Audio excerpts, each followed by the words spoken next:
Shopee and TikTok sellers, nakita niyo ba yung recent update ni TikTok kung saan nag-iba ang policy nila regarding sa change of mind return? Sobrang importante na malaman mo to kasi kung hindi mo to mamamalayan, malaki ang tsansa na kakainin yan ang profit mo. Kaya sa video na to, sobrang ganda ng topic natin. We are going to talk about how to prevent RTS. Bibigyan ko kayo ng mga actionable steps na kapag ginawa nyo, ay guarantee makakatulong makapag-prevent at makapagbaba ng mga return to seller na parcels. Aminin natin yan guys, lahat tayo nasasanay na sa RTS. Yan na ang nagiging realidad ng online selling ngayong 2026. Pero hindi ibig sabihin nun na kailangan mong tanggapin at wala ka nang gagawin. Kasi hindi mo namamalayan na sobrang laki na pala ng profit mo ang nawawala dahil lang sa RTS. Alam mo ba, sa ibang bansa tulad ng Vietnam, ang RTS nila ay hindi lumalagpas ng 2%. Pero dito sa Pilipinas, kung less than 3% ang RTS mo, sobrang saya mo na. Nasasanay na ang mga sellers sa 5%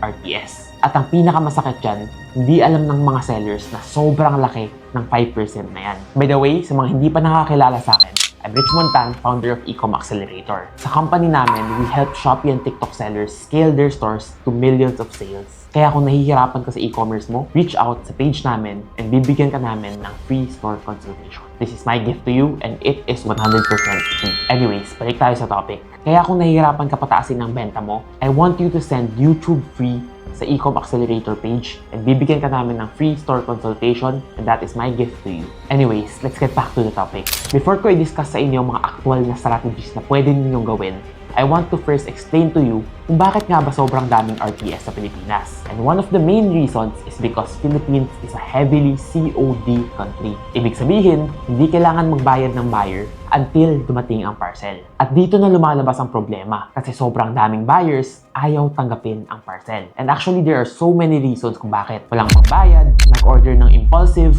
nagbago yung isip, at sobrang dami pang iba. Kaya as sellers, ang lagi nilang iniisip, wala akong magagawa, that's part of e-commerce. Ngayon, pag-usapan naman natin ang epekto ng RTS sa shop mo. Kasi be honest, I know even ikaw, hindi mo nabibigyan ng tamang atensyon ang mga RTS. And I understand, kasi as sellers, sobrang dami nating responsibilidad. Kaya minsan, nakakalimutan na natin ang RTS. Pero I want to give you the economics of RTS para makita mo kung gaano kasakit at gaano kasama ang epekto niyan sa shop mo. Kasi iniisip ng mga sellers kapag nag-RTS ang customer, wala naman silang lugi, nabalik lang item. Pero in reality, there are so much hidden costs pagdating sa RTS. And it starts with the most obvious one, which is ad cost. Kasi yung order na pinadala mo na hindi tinanggap ng buyer, kung nag-ads ka, binayaran mo yan. At kung mababa ang ROAS mo, malaking pera ang binayad mo. Kaya tuwing may cancellation or RTS, hindi na mababalik yung pera na ginastos mo sa advertisement.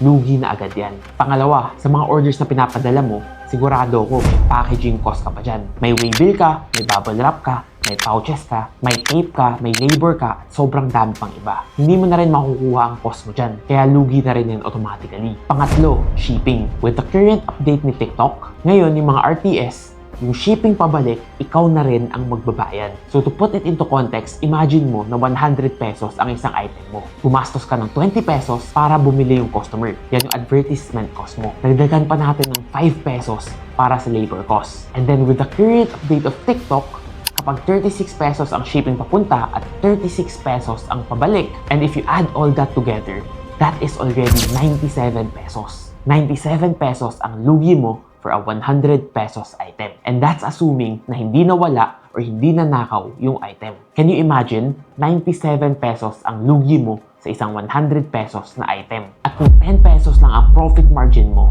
you need to sell almost 10 orders para lang mabawi ang isang RTS. Ganyan kabigat yan. Kaya sobrang importante ng video na ito. Kaya I need you to finish watching this video. At ngayon na naiintindihan nyo ng economics ng RTS, wag na nating patagalin pa. I want to give you the actual steps to prevent RTS na ginagamit ko at ng mga clients namin to mitigate RTS and protect their margins. Step 1, at ito ang pinaka-basic, confirmation. Before nyo pa ipadala ang item, you need to ask for confirmation sa mga buyers kasi guys, hindi nyo alam kung gaano kadaming buyers. Ang reason para hindi tanggapin ng RTS ay dahil napindot lang nila or hindi sila yung bumili. So by simply sending a confirmation message, mas lumiliit ang tsansa na ibabalik yan ng buyers. Alam mo ba na according sa research, buyers are 25% less likely to return yung order nila kapag merong written confirmation. Sobrang simple lang, pero sobrang effective. Kaya kung hindi mo pa ginagawa, kailangan mo nang simulan.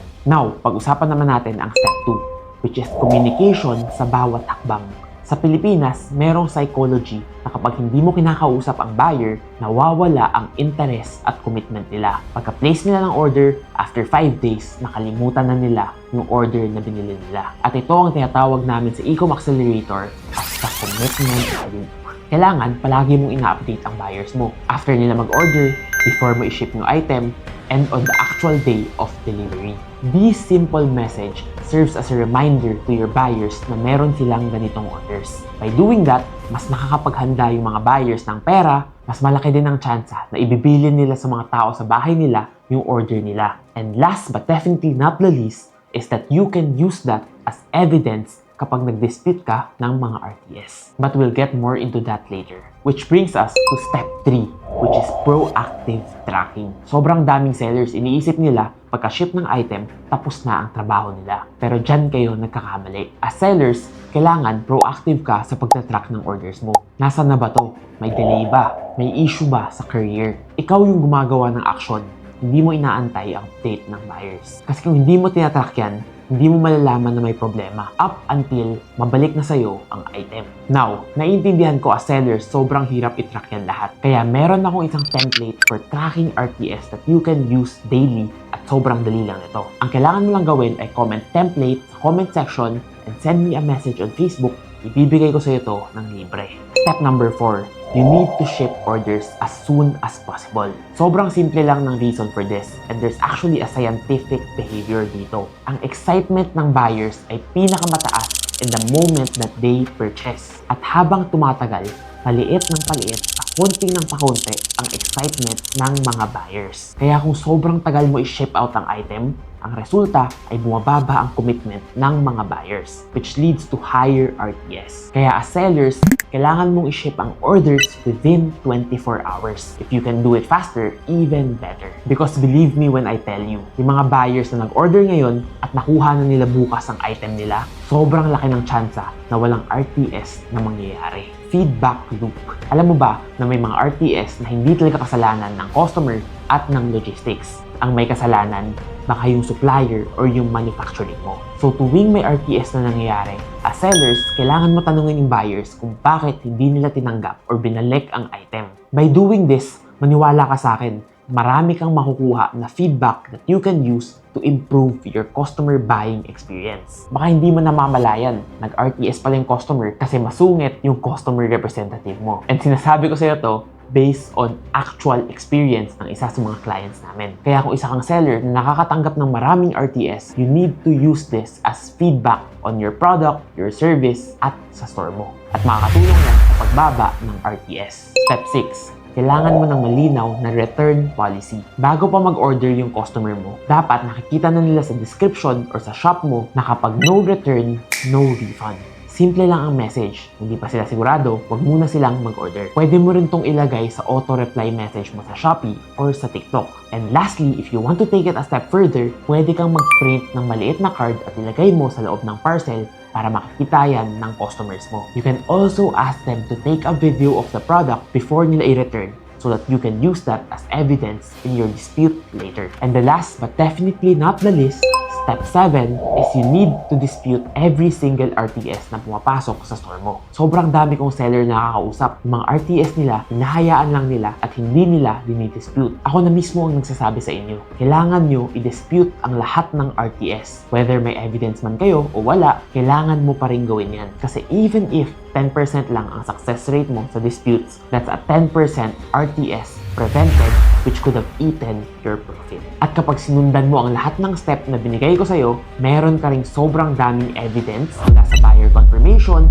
no video, no return policy, clear updates, you are going to have ample evidence to use para makatulong sa dispute mo. At kung gusto mo ang exact template na ginagamit ko to dispute RTS, I want you to comment dispute and send me a message at ibibigay ko sa ito ng libre. So remember, ang RTS, normal lang yan.